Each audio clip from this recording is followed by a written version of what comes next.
ეთერშია მაესტრო რეგიონები მე ირაკლი მაისურაძე ვარ გამარჯობა. რა გაკეთდა 2024 წელს ყვარლის მუნიციპალიტეტში და როგორი იქნება მომავალი წლის პრიორიტეტები? ინფრასტრუქტურულ პროექტებზე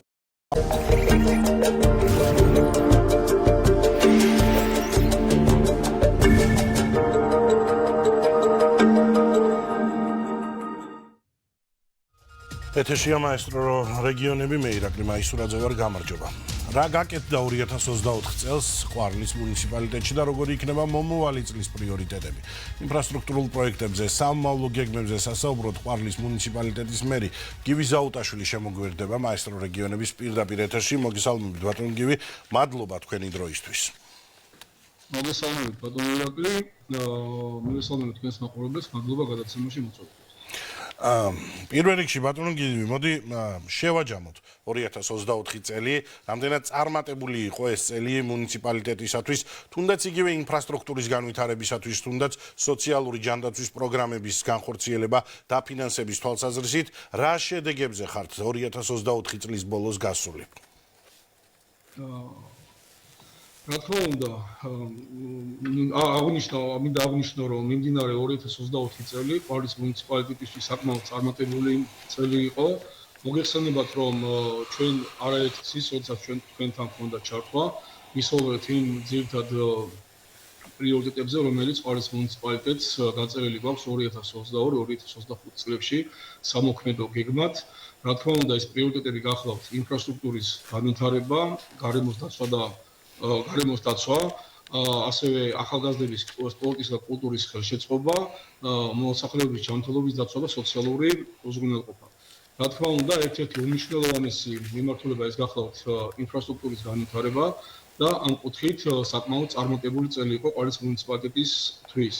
მოგახსენებთ, რომ მუნიციპალიტეტი ინფრასტრუქტურული პროექტების განხორციელებას გეგმავთ როგორც ადგილობრივი ბიუჯეტის დაფინანსებით, ასევე სხვადასხვა ფონდებიდან დამატებული რესურსის მეშვეობით და ერთ-ერთი უმნიშვნელოვანეს დაფინანსების წყაროს მოგეხსენებათ წარმოადგენს რეგიონებში განსახორციელებელი პროექტების დაფინანსების ფონდი. სწორედ ამ აღნიშნული ფონდის მიხედვით ჩვენს მუნიციპალიტეტისთვის 2024 წელს გამოყოფილი იქნა 6.300.000 ლარი, წლის განმავლობაში დაიგეგმა 9 პროექტის განხორციელება როგორც ქალაქში, ასევე მუნიციპალიტეტის სოფლებში. მინდა აღნიშნო, რომ ამ პერიოდისთვის პროექტები წლევანდელი ლიმიტის ფარგლებში დასრულებულია. ამ 9 პროექტიდან 3 პროექტი ეს იყო გარდამავალი პროექტი თავის მასშტაბიდან გამომდინარე, თუმცა აღსანიშნავია, რომ წლევანდელ წელს მოვახერხეთ და წინ წლებით დავამთავრეთ პროექტები, რომლებიც ეს გახლავთ სოფელ ბალღოჯიანსა და სოფელ ახალსოფელში საგზაო ინფრასტრუქტურის მოწესრიგება. ასევე, რა თქმა უნდა, საკმაოდ ენერგიულად და აქტიურად მიმდინარეობდა ქალაქ ყვარელში გურამიშვილის ქუჩის მოასფალტების სამუშაოები. ამ ეტაპისთვის ლიმიტის ფარგლებში დასრულებული არის უკვე სანიაღვრე არხების მოწყობა და პირველი ფენა არის დაგებული. მომავალ წელს უკვე გაგრძელდება გურამიშვილის ქუჩის მეორე ფენის დაგება და საფეხმავლო ბილიკების მოწყობა. აქვე მინდა აღნიშნო და წინა ჩვენ არაერთგზის ვისაუბრეთ თქვენს წინა ჩართვებში, რომ ქალაქ ყვარელში ერთ-ერთი უმნიშვნელოვანესი პროექტი მიმდინარეობს, რომელიც ქალაქის წყალმომსახურებისა და წყალარგების სრული სისტემის მშენებლობა რეაბილიტაციას გულისხმობს. აქვე მინდა აღნიშნო, რომ პროექტის მიმდინარეობის დროს, რა თქმა უნდა, თავისი მასშტაბიდან და სირთულიდან გამომდინარე, ქალაქის მოსახლეობას ჰქონდა გარკვეული დისკომფორტი, რაც გამოწვეული იყო საგზაო ინფრასტრუქტურის გადათვლით, მოძრაობის შეფერხებით. თუმცა პროექტი ასევე ითვალისწინებდა დაზიანებული ასფალტის საფარის აღდგენას. ჩვენ კონტრაქტორ კომპანიასთან მოლაპარაკებების შედეგად მივაღწიეთ იმას, რომ გარკვეულწილად პრიორიტეტებად განსაზღვრეთ რამდენიმე ძირითადი ქუჩის მოასფალტება და შემდეგ უკვე მომავალ წელს უკვე ეტაპობრივად გაგრძელდება სხვადასხვა ქუჩების რეაბილიტაცია აღდგენა. აღნიშნულ საკითხთან დაკავშირებით მინდა ხაზი გაუსვა საქართველოს მთავრობის მხრიდან დახმარებას, რაც გამოიხატა დამატებით თანხის გამოყოფაში დაახლოებით 9 მილიონი ლარამდე თანხა იქნა გამოყოფილი, რათა ქალაქ ყვარელში შიდა ძირითადი საკვანძო გზების მოასფალტება, რეაბილიტაცია მომხდარიყო. აღნიშნული სამუშაოები საგზაო დეპარტამენტის მხრიდან იქნა შესრულებული.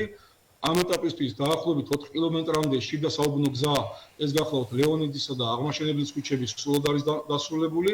ამ ეტაპზე ჭავჭავაძის გამზირის 3 კილომეტრნახევრიანი მონაკვეთიც დასრულებული არის ორფენოვანი ასფალტის საფარით და შესაბამისად აქტიურად კვლავ გრძელდება სამუშაოები, რომ მიმდინარე წლის ბოლომდე და წლის 2025 წლის დასაწყისში ჭავჭავაძის ქუჩა სრულად იყოს უკვე აღდგენილი. ასევე ყველა ის დანარჩენი პროექტი, რომლებიც სოფლების მიხედვით განხორციელდა და ძირითადად ესახებოდა საგზაო ინფრასტრუქტურას, 100%-ით არის შესრულებული და ამ ეტაპისთვის ყველა პროექტი დასრულებულია, რაც თავისთავად მოსახლეობის დიდ კმაყოფილებას იწვევს. თქვენ ახსენეთ ახალგაზრდული პოლიტიკა, სპორტის ხელშეწყობა, ჯანსაღი ცხოვრების წესის ხელშეწყობა, იგივე თუნდაც წყლის სისტემების განვითარებისათვის გარკვეული პროექტები, რომელიც დაფინანსდა 2024 წლისათვის. ყველა ეს პროექტი შედეგიანი იყო, გაქვთ თუ არა ვთქვათ ანგარში წარმოდგენილი, როგორ შეცვლით ან გადაიტანთ მსგავს პროექტებს 2025 წლისათვის. როგორც ჩვენ საუბრის დასაწყისში აღნიშნეთ, პრიორიტეტები რა თქმა უნდა უცვლელია და ერთ-ერთი უმნიშვნელოვანესი პროექტს წარმოადგენს ახალგაზრდობის, სპორტისა და კულტურის განვითარების ხელშეწყობა.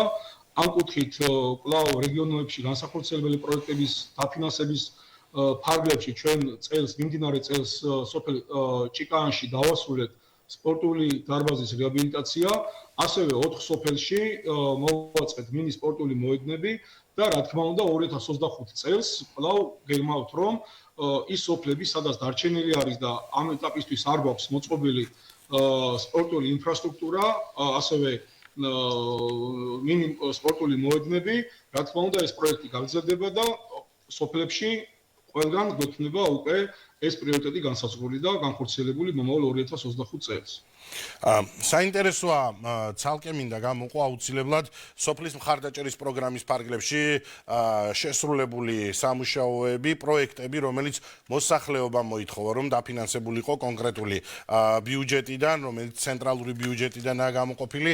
რამდენად კმაყოფილია ადგილობრივი მოსახლეობა ამ პროექტების განხორციელებით, ყველა პროექტის დასრულება მოესწრო თუ არა და დაიწყო თუ არა სამზადისი ვთქვათ იგივე პროგრამის ფარგლებში მომავალი წლისათვის შეხვედრების ჩასატარებლად.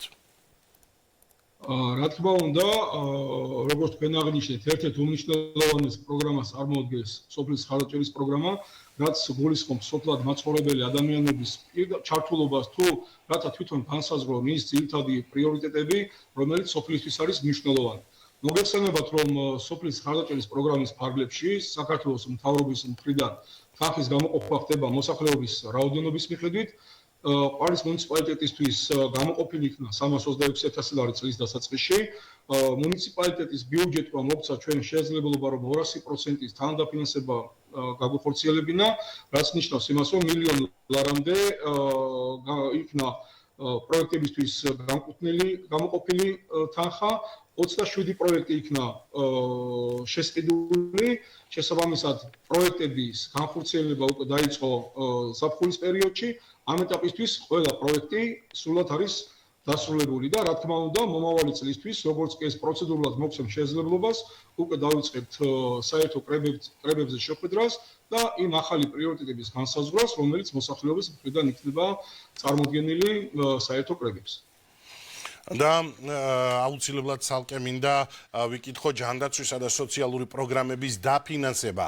რამდენით გაიზარდა, ვთქვათ 2024 წელთან შედარებით 2025 წლის ბიუჯეტის პროექტში და ამ პროგრამების დაფინანსება არის თუ არა თვითონ 2025 წლის ბიუჯეტი მზარდი 2024 წლის საწყის ბიუჯეტთან შედარებით და რა რაოდენობით?